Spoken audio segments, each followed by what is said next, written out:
Olá, pessoal do primeiro ano, professora Neuzeli de História. Hoje nós vamos estar trabalhando um pouquinho sobre a Grécia Antiga. A Grécia Antiga, que é um conteúdo de vocês, que nós vamos ainda estar trabalhando na Idade Antiga, mas foram povos extremamente importantes. É válido lembrar o seguinte, que os povos antigos, a maioria dos povos antigos que nós estudamos no primeiro ano, eles são povos orientais, né? Ou africanos. E a Grécia Antiga e a Roma fazem parte dos povos ocidentais. Por isso, nós temos muitas coisas que foram, digamos assim, heranças deixadas por esses povos antigos, especialmente os gregos e os romanos, devido a serem também povos ocidentais.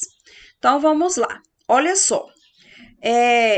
Hoje eu coloquei aqui para vocês um mapa conceitual, inclusive foi um mapa conceitual que foi pedido numa atividade aí de vocês, né?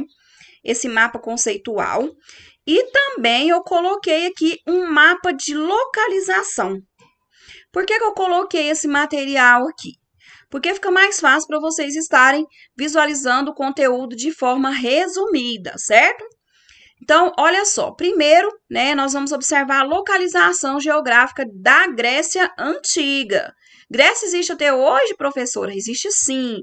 Grécia existe até hoje, né? Só que em menores extensões territoriais, menos cidades, que algumas se aglutinam, umas se juntaram a outras e formaram outros lugares, outras cidades com outros nomes, mas ainda existe sim a Grécia, o país chamado Grécia. Né? Inclusive lá nos últimos noticiários a gente tem visto a falar sobre a morte do príncipe Felipe, né?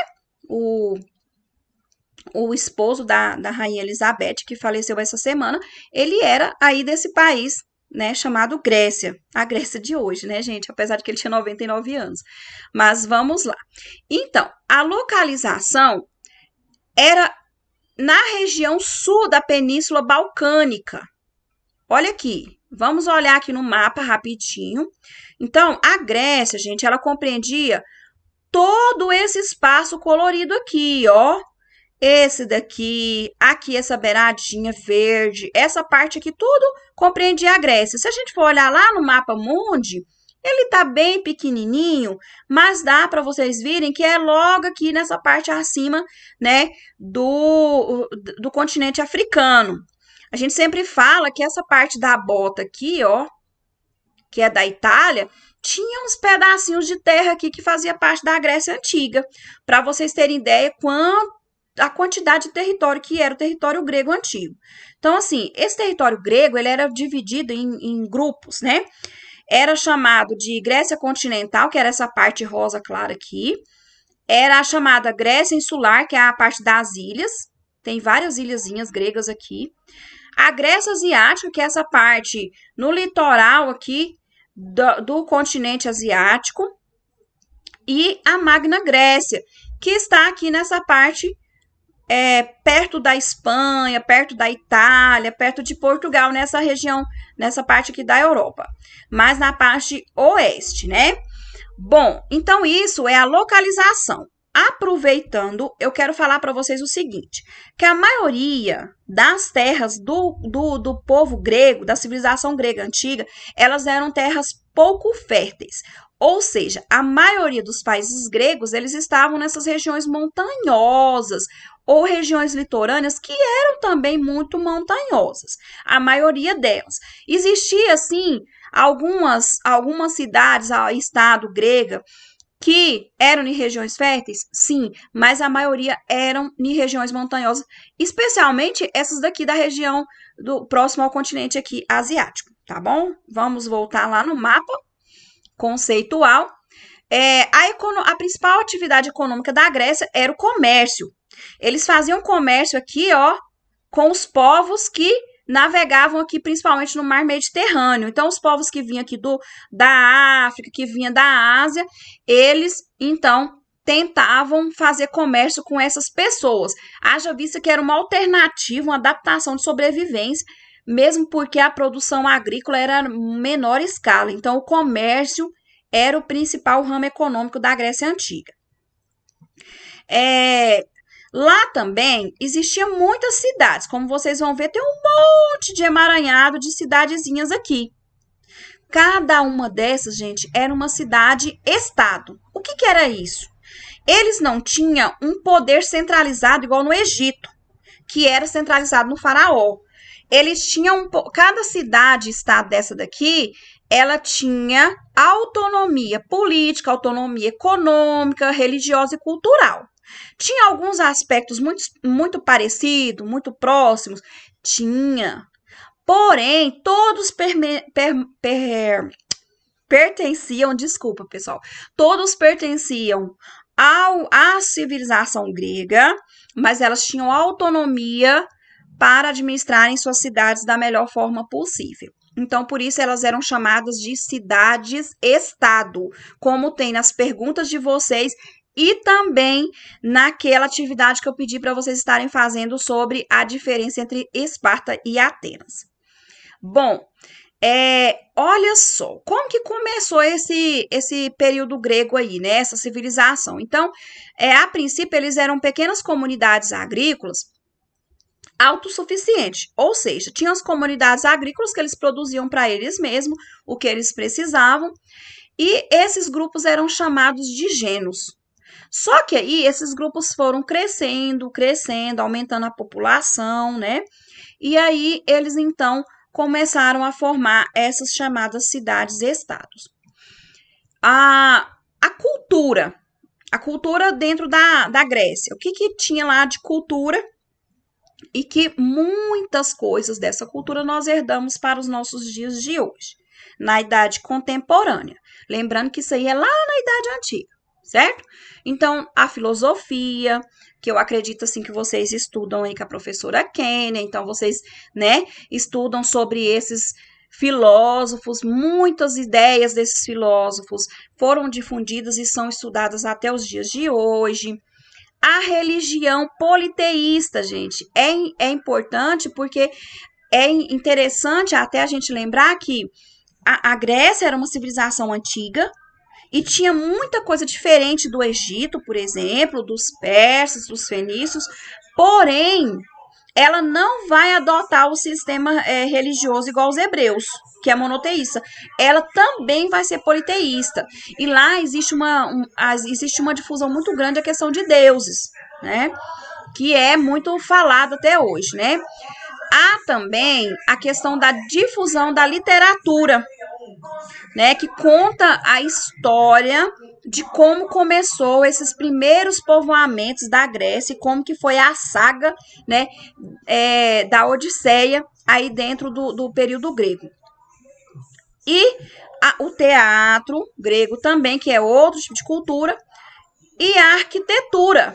Essa arquitetura que ela tinha várias características de acordo com o deus que habitava, né, no seu templo, de acordo com os objetivos e também do período histórico, porque dependia da fase que aquela civilização estava passando, eles também iam mudando a forma arquitetônica, que também é muito estudado até os dias de hoje.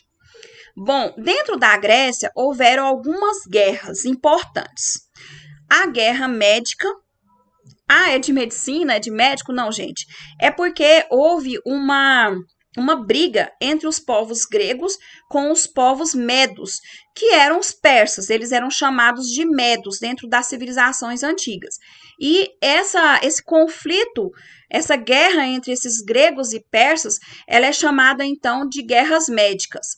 Olha só, a gente conhece um filme chamado 300, e esse filme chamado 300, ele mostra muito essa realidade, assim, é lógico que de forma fictícia, né, para poder chamar aí o espectador, mas ele mostra alguns pontos que se convém à questão das guerras médicas, né, o próprio Xerxes, né, que são pessoas, assim, personagens importantes dentro desse período de conflito. Depois das guerras médicas, ocorreu a chamada Liga de Delos, e houve um imperialismo, ou seja, quem que comandava essa Liga de Delos, tentando arrecadar impostos para, com objetivos, né, o que eles diziam para as pessoas que eram com objetivos de manutenção da guerra, eram os atenienses. Então, assim, foi um período bem contraditório ao estilo dos atenienses. Houve também uma chamada Guerra de Peloponeso, né? E essa guerra de Peloponeso, ela também tem uma grande importância dentro da história grega, né? Houve também, né, uma diferenciação e destaque para duas grandes cidades, aí dentro da Grécia Antiga, que era a chamada Esparta e Atenas. Eu até pedi para vocês fazerem um trabalhinho aí com uma tabelinha comparando as diferenças que existiam entre as duas cidades, apesar de fazerem parte da mesma civilização, do mesmo grupo que é chamado de Grécia Antiga. E aí haviam diferenças assim disparantes, né, em relação às duas cidades-estados. Todas as duas eram gregas? Sim, mas elas haviam diferenças assim exorbitantes. Primeiro, Esparta era uma cidade que tinha uma educação voltada para o militarismo, para o combate, para a guerra. Enquanto Atenas, ela tinha uma educação voltada para a filosofia, para o conhecimento, certo? Em Atenas, vamos só visualizar um pouquinho maior aqui para vocês observarem. Em Atenas, as guerras, né, e os assuntos públicos, eles eram para os homens, mas também, né, havia o que? Uma valorização feminina. Então, em alguns momentos dentro de Atenas, alguns momentos políticos, havia um domínio também da figura feminina dentro da política. Mas a mulher, ela era extremamente importante dentro de Esparta. Eu digo Esparta, por quê? Porque elas é que gerariam, então, esses grandes guerreiros. Já em Atenas, a mulher era submissa ao homem, ela tinha funções domésticas e função de prole, né, de procriar, mas ela não tinha valor por conta de procriar. Enquanto em Esparta, que eu falei para vocês, que a mulher, ela tinha uma importância muito grande dentro da sociedade, né? Por quê? Porque ela produzia, né, ela procriava homens para servir a guerra. Então, ela era muito bem cuidada. Sua saúde era muito valorizada porque ela tinha que gerar homens para a guerra. Já em Atenas, eles não tinham tanto, eles não tinham muito esses cuidados, né, em relação à mulher, porque não tinha essa valorização toda. Como que era a chamada sociedade ateniense e a sociedade espartana? A sociedade espartana, ela era composta pelos espartanos, que eram os da elite, né, os da oligarquia, os que comandavam aí o poder. Tinha os periecos, que eram estrangeiros, e esses estrangeiros, eles eram objetos do Estado, então o Estado tinha um poder sobre eles, era como se o Estado fosse dono deles, e também os ilotas. Esses periecos e os ilotas, a diferença era o seguinte: os periecos, eles trabalhavam e tal, eram artesãos, mas eles eram também submetidos ao Estado. Os ilotas eram como se fossem escravos, então esses não tinham direito nenhum, né? Além de ser objetos do Estado também, mas esses não tinham direito nenhum, inclusive eram até usados como uma forma de afirmar o poder de um homem, se ele estava preparado, né, um cidadão espartano, se ele estava preparado para a guerra. Dentro da sociedade ateniense, tinha os cidadãos atenienses, que eram considerados cidadãos, que eram filhos de homens e mulheres atenienses, que eram os eupátritas. Tinha os metecos, que eram os artesãos aí que trabalhavam, né, no artesanato, no comércio local ali, e tinha os escravos. É importante lembrar o seguinte, que todos os escravos, independente de ser ateniense, de ser espartano, de ser de qualquer outra cidade da Grécia, a maioria deles eles eram obtidos através das guerras. Então, quando o povo grego entrava numa guerra e essa civilização na qual eles invadiam entrava em conflito e perdia, ou morria na guerra ou era aprisionado e virava escravo. Ou então por dívidas, tá? Então, existia duas formas de se tornar escravo dentro da sociedade grega antiga.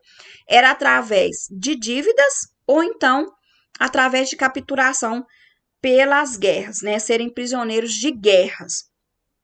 Esses escravos, inclusive na sociedade ateniense, que não era muito voltada para o militarismo, eles faziam serviços domésticos. Olha só, Atenas ela tem um diferencial que ela traz para os nossos dias de hoje, que é a questão da democracia. Porém, apesar deles implantarem a democracia, eles defendiam o trabalho escravo. Porque os cidadãos atenienses, né, os considerados cidadãos, eles acreditavam que o seu trabalho de pensar ele só teria resultado a partir do momento que ele não se ocupasse com trabalhos pesados. Então, a função do trabalho pesado ela era toda destinada ao escravo. Ele não ia para a guerra, ele não ia ser objeto de afirmação de nenhum um senhor, digamos assim, né? É um mais forte. Porém, ele fazia trabalhos mais pesados, trabalhos manuais, trabalhos mais pesados, para que esse cidadão ateniense pudesse pensar. Em relação à democracia ateniense, a gente tem que pensar, é dentro do contexto lá, né, que existiu, foi inovador para a época, porém, se a gente for fazer uma análise nos dias de hoje, é uma democracia excludente. O que é essa democracia excludente? Na qual só homens e cidadãos atenienses podiam votar e deliberarem dentro ali da Assembleia. Mulheres estavam fora desse processo, escravos estavam fora desse processo, estrangeiros estavam fora desse processo. Então, assim, era uma democracia extremamente excludente.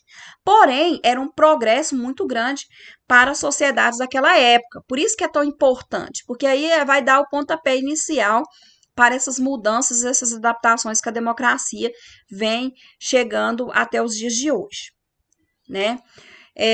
Outra coisa importante é que naquela época, né, da democracia ateniense, existia um processo onde, hoje em dia, teve os exilados, né?